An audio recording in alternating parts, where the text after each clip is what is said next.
ते जे प्रेम आहे ना, लोकांचं आजही प्रेक्षकांचं, ते फार गमतीशीर आणि खूप आवडणार आहे.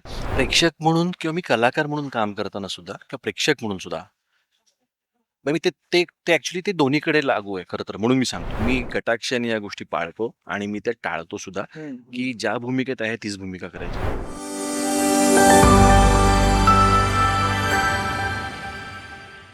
नवीन वर्षाची सुरुवात झाली आहे. नवीन वर्ष आपल्या भेटीला आलं आहे. या नवीन वर्षामध्ये खरंच खूप साऱ्या नवीन गोष्टी आपल्या भेटीला येतात. पण या नवीन गोष्टी सातत्याने शेवटपर्यंत टिकवणं हे खूप मेहनतीचं काम असतं.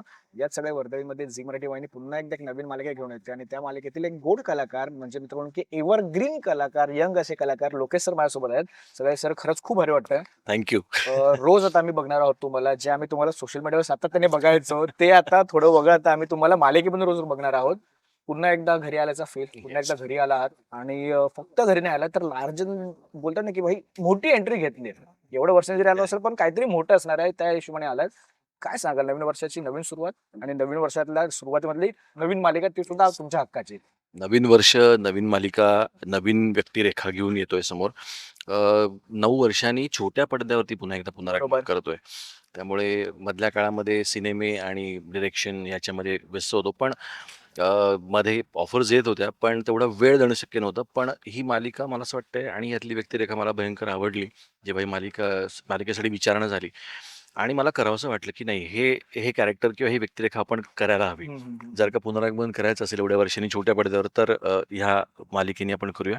आणि अगेन वाहिनी, म्हणजे ज्या बरोबर, वाहिनीवरती मी खूप काम केलंय, बरोबर, खूप बरोबर. मालिका केलेल्या आहेत, ज्या लोकांना आजही लक्षात आहेत. आजही त्या काय म्हणतात त्या कॅरेक्टर्सच्या नावाने लोक हाक मारतात, मेसेजेस बरोबर. पाठवत असतात, रील्स टाकत असतात, कोणी काही गाणं वाजवून ते टाकत असतं. सो बऱ्याच गोष्टी आहेत या. सो ते जे प्रेम आहे ना, लोकांचं आजही प्रेक्षकांचं, ते फार गमतीशीर आणि खूप आवडणार आहे. सो मला नक्कीच. असं झालं, की मग करायचं आहे तर मग पुनर्गमन आपण ह्यातनं मालिकेतनं करूया. याचं आणखीन एक महत्त्वाचं कारण म्हणजे याचा विषय आणि ह्यातलं जे वडील आणि मुलीचं जे नातं आहे ते. कारण स्वतः एका मुलीचं मुलीचा मुलीचं वडील असल्यामुळे मला असं वाटतं, की ते नातं मला छान माहिती आहे किंवा मला नक्कीच. ते चांगलं कळतंय. कारण कुठेतरी तो एक आपला जवळचा विषय असतो, बरोबर. मुलगी हा.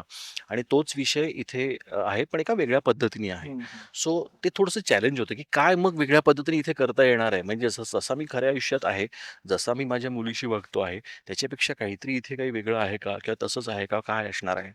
सो ह्याची एक क्युरिओसिटी आहे आणि ते मला ते खूप आवडलं, ते खूप भावलं. तो विषय, ते नातं आणि व्यक्तिरेखा. सो म्हणून हा निर्णय घेतला. म्हटलं एक नवीन वर्षाची सुरुवात करायची तर मग बरोबर. अशा प्रकारे का नाही करू? नक्कीच, नक्कीच, नक्कीच, नक्कीच. पण ह्या सगळ्या गोष्टी घडत असताना ना, जेव्हा आपल्याला वाहिनीकडून कॉल येतो किंवा आपल्याला कळतं, की बाबा मला या मालिकेमध्ये आता लीड साकारायचं किंवा मला या वाहिनीमध्ये काम करायचं. पण हे सगळं होत असताना ना, एका कलाकाराच्या मागे एक प्रेक्षक सुद्धा बघत असतो. कलाकार तर सेटवरून काम करतो, पण त्याच्या मनातला ना प्रेक्षक सुद्धा तेवढ्याच त्या गोष्टीला अप्रिशिएट करत असतो. लोकेश गुप्ते सरांच्या मनातला प्रेक्षक कितपत या सगळ्या गोष्टीला आता त्यांनी सावरून घेतलं, की चला भाई आता यायचं पण मला प्रेक्षक म्हणून ही संहिता किंवा या मालिकेची संहिता बघायला आवडते. प्रेक्षक म्हणून काय सांगाल? प्रेक्षक म्हणून किंवा मी कलाकार म्हणून काम करताना सुद्धा किंवा प्रेक्षक म्हणून सुद्धा, मग मी ते ते ते ॲक्चुअली ते दोन्हीकडे लागू आहे खरं तर. म्हणून मी सांगतो. कलाकार म्हणून मी एखादं प्रोजेक्ट किंवा एखादी भूमिका, एखादा विषय हं, हं. का निवडतो? तर तो मुळात सगळ्यात आधी मला आवडला पाहिजे. नक्कीच, तो मला भावला पाहिजे. नक्कीच. ती व्यक्तिरेखा मला भावली पाहिजे, तो विषय मला भावला पाहिजे. तर तो प्रेक्षकांपर्यंत पोहोचणार बरोबर, आहे. बरोबर. तसंच प्रेक्षकांचं आहे. प्रेक्षकांना तो विषय आवडला पाहिजे, त्यांना तो भावला पाहिजे, ती व्यक्तिरेखा भावली पाहिजे. तर मग प्रेक्षक तुम्हाला भरभरून पाठिंबा देतात, तुमच्यावर प्रेम करतात. त्या कॅरेक्टरसाठी असेल, त्या मालिकेसाठी हं, असेल. हं, हं, सो हे जे भावना आहे ना आणि आवडणं जे आहे ना, हं. एखाद्या गोष्टीला सुरुवात करणं कुठल्याहीसाठी, तर ते आधी स्वतःला आवडणं फार गरजेचं आहे, असं मला वाटतं. नक्कीच, नक्कीच. बरं तर या सगळ्या गोष्टी घडत असताना ना, जेव्हा मालिकेसाठी आपण काम करतो ना, तेव्हा जेवढे तिकडे कलाकार असेल, तेवढं सगळं दिग्दर्शन सुद्धा असायला पाहिजे आणि तेवढ्यापेक्षा चांगलं किंवा त्याला साजेसं असं लेखन सुद्धा चांगलं असलं पाहिजे. काय सांगाल या संपूर्ण मालिकेच्या दिग्दर्शनाची बाजू किती मजबूत आहे आणि लिखाणाची बाजू किती मजबूत आहे?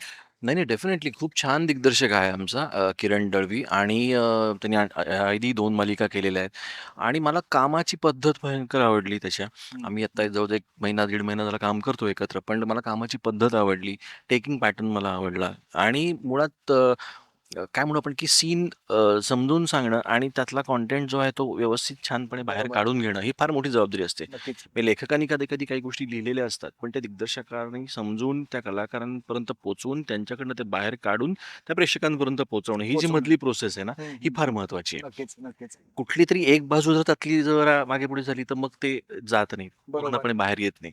सो ह्याच्यासाठी ते दोघेही फार तयार आहेत. आमचे लेखक, स्क्रीन प्ले रायटर्स आणि किरण दिग्दर्शक दोघंही पूर्णपणे तयार आहेत. अभ्यास त्यांनी या मालिकेविषयी बराच केलेला आहे. बोलणं झालेलं आहे. खूप दिवस झाले त्यांच्या ह्याच्यावरती डिस्कशन्स आणि अभ्यास चालू आहे. सगळ्या गोष्टींचा कॅरेक्टरचा असेल, म्हणजे छोट्या-छोट्या गोष्टी असतात खूपच. म्हणजे घर कसं असावं, काय असावं, त्याची चाल काय, कपडे काय वगैरे, वगैरे पासून सगळ्या गोष्टी. सो या सगळ्या गोष्टींचा अभ्यास झालेला आहे. त्यामुळे मला खूप मजा येते काम करताना. छान लिखाण आहे आणि अगेन किरण बरोबर तर पहिल्यांदाच खरं तर काम करतोय.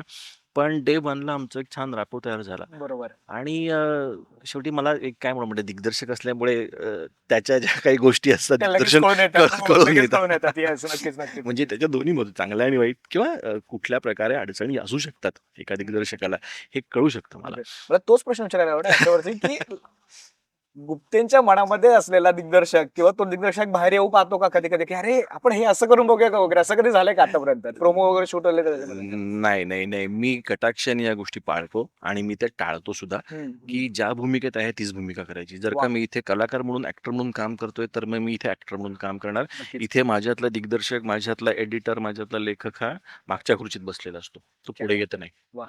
वाह! नाही येत. कारण ते शेवटी त्याचं काम आहे. तो दिग्दर्शक आहे. त्यांनी बघितलेल्या या गोष्टी आहेत सगळ्या. हं. त्याच्या डोक्यामध्ये पूर्ण पिक्चर तयार आहे. जे काय करायचं आहे ते.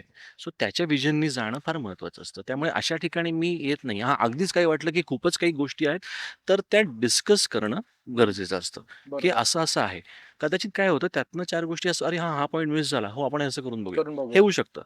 पण अदरवाईज मी त्यांना कधी पुढे नाही होऊ देत. इथे कलाकार म्हणून काम करतो, तर कलाकार म्हणून काम नक्कीच, करायचं. नक्कीच. म्हणजे नाही खरंच खूप भारी वाटतंय. मला ह्या सगळ्या गोष्टी वगळता एक प्रश्न विचारायला आवडेल, की मालिकेचं शूट जेव्हा सुरू होतं ना, तेव्हा तुम्हाला मित्रांनो की 24/7 त्या सेटवर असणं किंवा आठवड्याचे 7 पेक्षा 6 ते 5 दिवस सेटवर असणं एक गरजेचं असतं. कारण का जर दररोज मालिका असेल, तर तेवढं बॅकअप होणं, तेवढं पॅकिंग होणं सगळं महत्त्वाचं असतं. पण या सगळ्या गोष्टीमध्ये लोकेश गुप्तेच्या त्यांच्या स्वतःच्या पर्सनॅलिटीला साजेसा असा एक विरंगुळा म्हणजे चित्रकला हा विरंगुळा आहे. तर चित्रकला किती जवळची ह्या सगळ्या गोष्टींमध्ये असते कारण का ह्या सगळ्या गोष्टी घडत असताना खूप स्ट्रेस कारण का खूप थकवा येतो. पण जेव्हा चित्रकला जेव्हा ब्रश हातामध्ये येतो, तेव्हा लोकेश गुप्ता पूर्णपणे वेगळा माणूस असतो. काय सांगाल या सगळ्याबद्दल? 2-3 गोष्टी आहेत. म्हणजे जसं पेंटिंग करायला मला आवडतं, हं. चित्रकला आवडते आणि अ, कामाचे तास त्यातनं कुठेतरी विरंगुळा, एक थोडंसं स्ट्रेस बस्टर तुम्हाला काहीतरी हवं असतं, गरजेचं असतं.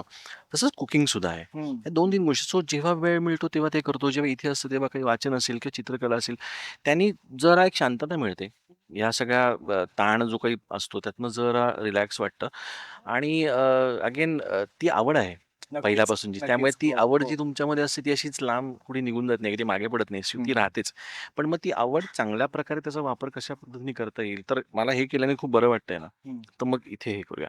सो अशी ती आवड जोपासण्याचा प्रयत्न करत राहतो कायम.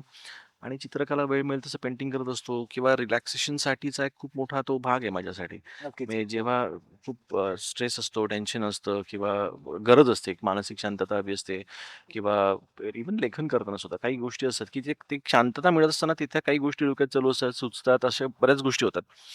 त्यामुळे खूप जवळचे विषय आहेत हे. नक्कीच. कुकिंग म्हणा, चित्रकला म्हणा, हां. हे फार जवळचे विषय आहेत. नक्कीच. नाही खरंच खूप भारी वाटलं. तुर्तास मी सांगतो. कारण का ना जेव्हा मालिका प्रदर्शित होईल ना, जेव्हा सेटवर तुमचे सीन सुरू होतील, तेव्हा मला तुमच्या गप्पा मारायला मजा येणार आहे. तेव्हा खूप काही येस, गोष्टी कळतील. Yes, yes, yes. तर आपल्या मालिकेचे प्रोमो आउट झालेत. खरंच खूप सुंदर प्रोमो असे आहेत. तर धन्यवाद, या सगळ्याबद्दल खरंच खूप धन्यवाद.